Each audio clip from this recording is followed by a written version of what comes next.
রমজানকে কাজে লাগানোর জন্যে আগে থেকেই প্রস্তুতির প্রয়োজন আছে। যে ব্যক্তি নামাজ পড়ে না 5 ওয়াক্ত, রমজানের প্রথম দিনেই সে 5 ওয়াক্ত নামাজি হয়ে যাবে, এটা কিন্তু ডিফিকাল্ট। এই জন্য এখন থেকেই নামাজের চর্চা করতে হবে।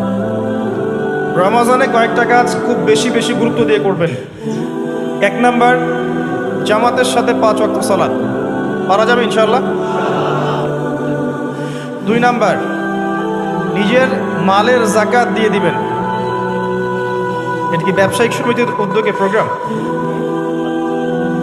নিজেদের মালের যাকাত হিসেব করে মুফতি সাহেবদের কাছে যাবেন, কওমি ওলামায়ে কেরামের কাছে যেতে পারেন, গিয়ে যাকাতের আপনার নিসাব হিসাব করে নেবেন যে আপনার কতটুকু যাকাত এসেছে, এবং এটা দেওয়ার সবচেয়ে উত্তম সময় হচ্ছে রমাদান মাস।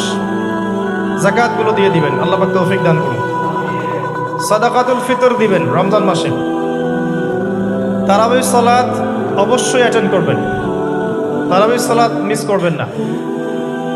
পরিবারের ব্যক্তিদেরকে একসাথে নিয়ে ইফতার করবেন, আলাদা আলাদা করে করবেন না।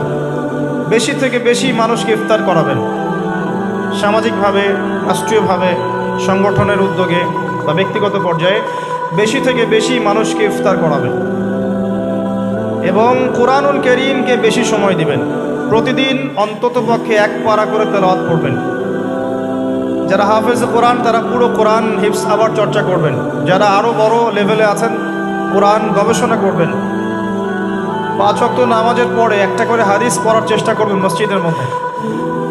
আসর থেকে মাগরিব এই সময়টুকুর মধ্যে, আসরের নামাজের পরে মসজিদ ভিত্তিকভাবে দার্সের ব্যবস্থা করবেন, তালিমের ব্যবস্থা করবেন। 30 দিন 30টা আলাদা আলাদা টপিকে কথা হবে, জনগণ জানতে পারবে। পারা যাবে? ব্যবসায় এই মাসে খুব বেশি লাভের চেষ্টা করবেন না, পরকালীন লাভের চেষ্টা করবেন। সিন্ডিকেট করে দ্রব্যমূল্যের দাম বাড়িয়ে দিবেন না। চেষ্টা করবেন মানুষকে আরও সহজ করে দেওয়ার জন্য। যারা খাবারের ব্যবসা করেন রমজান মাসে বেশি মানুষকে খাবার খাওয়াবেন, আল্লাহ বরকত দিবে ইনশাআল্লাহ। কাপড়ের ব্যবসা করেন, বেশি থেকে বেশি মানুষকে কাপড় দান করবেন রমজান মাসে।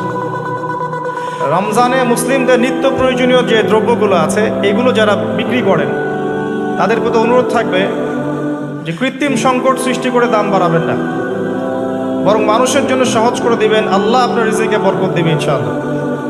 বিশ্বের প্রায় প্রতিটা মুসলিম কান্ট্রিতেই রমজান মাসে দ্রব্যমূল্যের দাম নিয়ন্ত্রণে থাকে, কমে যায়, ইল্লাল বাংলাদেশ ছাড়া। কিন্তু আমরাই 90% মুসলিমের দেশ। এই মাস লাভের মাস, পরকালীন লাভের মাস, দুনিয়ার লাভের মাস নয়। বরং রমজান আসার আগেই পুরো মাসের বাজার এবং ঈদের শপিং করে ফেলে দিবেন। রমজান মাসে বেশি মার্কেটে যাবেন না, এবং স্ত্রী সন্তানদেরকেও বেশি মার্কেটে যেতে দিবেন না। বরং এই মাসে পর্দা আরও বজায় রাখার চেষ্টা করবেন। রাস্তার মোড়ে যে হোটেলগুলো থাকে, ঘোমটা হোটেল, এই হোটেলের মালিকদের প্রতি নসিহত থাকবে যে আল্লাহকে ভয় করেন। হোটেলের বাইরে লিখে দিবেন মুসলিমদের জন্য খাওয়া আমার হোটেলে জায়েজ নাই।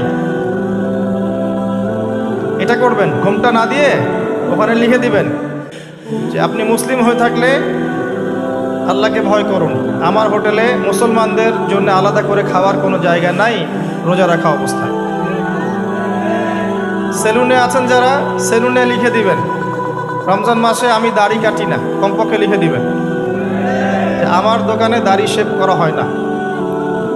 রমজান মাসে আল্লাহওয়ালা হয়ে যান, লাআল্লাকুম তাত্তাকুন, তাকওয়া অবলম্বন করতে হবে। কিছু টিপস বলে দিলাম।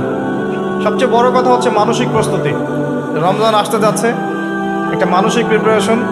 এই রমজানের 30টা দিন প্রত্যেকটা দিনকে কাজে লাগাবো।